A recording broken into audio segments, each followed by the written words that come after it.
Hey everyone, welcome. So, what we're going to do today is pretty cool. We're taking just one single morning news broadcast and we're going to break it all down. It's actually amazing what you can see when you do this. The major stories, the big themes, the pressures that are really shaping the day for millions of Americans. All right, so here's the game plan. First, we're going to dive into the political pressure cooker in Washington. Then, we'll look at some major disruptions happening all over the country.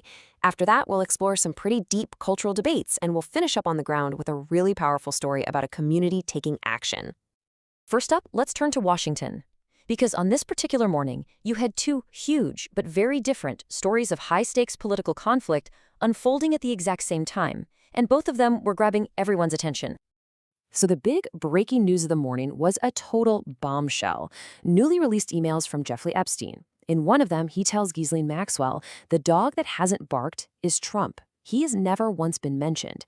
Now, this email is from way back in 2011, and it just throws a whole new wrench into things, raising a ton of new questions about what Trump might have known years before he was president. And just like that, you've got this massive clash of stories. In the emails, you have Epstein claiming Trump knew about the girls and wasn't a member of his club. But then, on the other side, you've got Trump's consistent story, denying he knew anything about Epstein's crimes and saying he actually banned him from Mar-a-Lago for stealing from his staff. I mean, these two versions of reality just can't exist at the same time. Okay, so while all that drama is happening, there's this other number hanging over Washington, D.C., 54. That's how many days lawmakers had been out of town during the longest government shutdown in U.S. history. And get this, they were still getting paid the whole time. But that huge standoff, it looks like it's finally coming to an end. Lawmakers were literally racing back to Washington for a big vote to get the government back up and running. But here's the catch.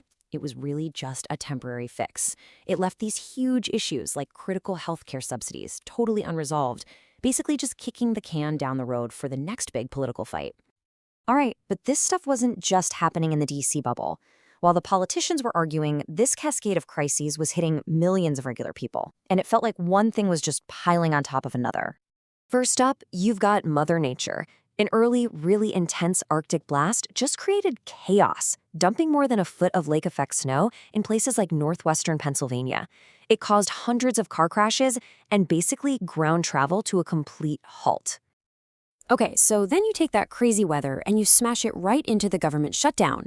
You've got air traffic controllers not at work, staffing shortages all over the place, and boom, over 12,000 flights canceled in just one day. It was absolute chaos, stranding travelers everywhere.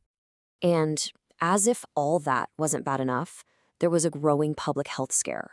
A recall for infant formula because of a botulism outbreak was expanding. It had already sent at least 15 babies to the hospital in 12 different states. I mean, for new parents, this is just a terrifying layer of anxiety on top of everything else. So you see what's happening here, right? The big takeaway is how all these issues were compounding. You've got extreme weather, you have massive travel problems, a public health scare, all hitting at once.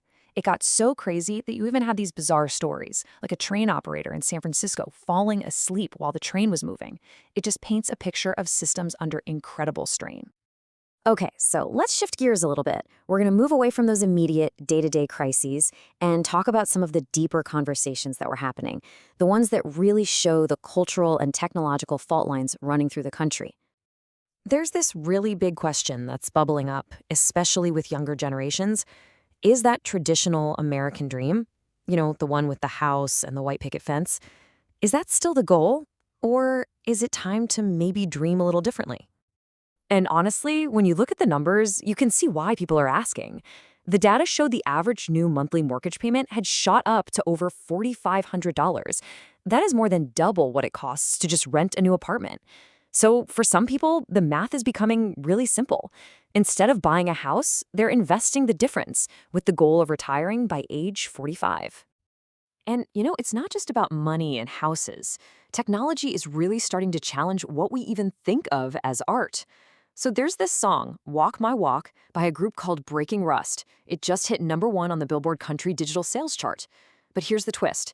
Breaking Rust isn't a band. It's not even a person. It's an AI.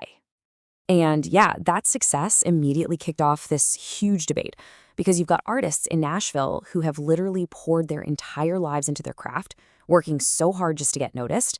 And to them, this feels fundamentally unfair. It raises these massive questions about what creativity even means anymore. So while we're talking about authenticity, the news also gave us this really chilling look at the dark side of human influence. The actress Allison Mack gave her first interview after getting out of prison for her role in Nexium, a group that was sold as this self-help executive coaching thing, but was exposed as an absolutely horrifying sex trafficking cult. And in this interview, she really doesn't pull any punches. She admits that she used her fame from TV to recruit women, and then she manipulated them. She acknowledged how aggressive and abusive her actions were. It's just this really stark look at how power and trust can be twisted and abused. Okay, and for our last section today, we're going to bring everything full circle. We're going to connect one of those big political decisions from Washington directly to the real-world human cost and see how one community fought back. So because of that government shutdown we talked about, the money for SNAP benefits, you might notice food stamps, well, that flow of money became totally uncertain for almost 42 million Americans. And just in West Virginia alone, that meant 100,000 kids were at risk of going hungry. And you can see the impact right here. I mean, it's just staggering. One food bank in West Virginia that usually serves about 250 families in a whole week, well, all of a sudden they were seeing 900 families a day.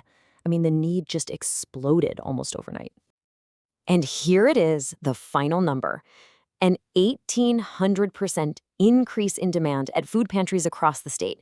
It's just unbelievable. And what was so heartbreaking was who was showing up. A lot of the new faces in line were furloughed government workers, people who had jobs, good jobs, but no paycheck was coming in. These are folks who had never in their entire lives imagined they'd need to ask for help with food. So after looking at just one morning's worth of news, we're left with this really powerful final thought. It shows just how fragile our big national systems can be. But it also shows us something else, right? It shows us the incredible strength and generosity of communities, of just neighbors helping neighbors, the people who step up to fill those gaps when everything else seems to be breaking down.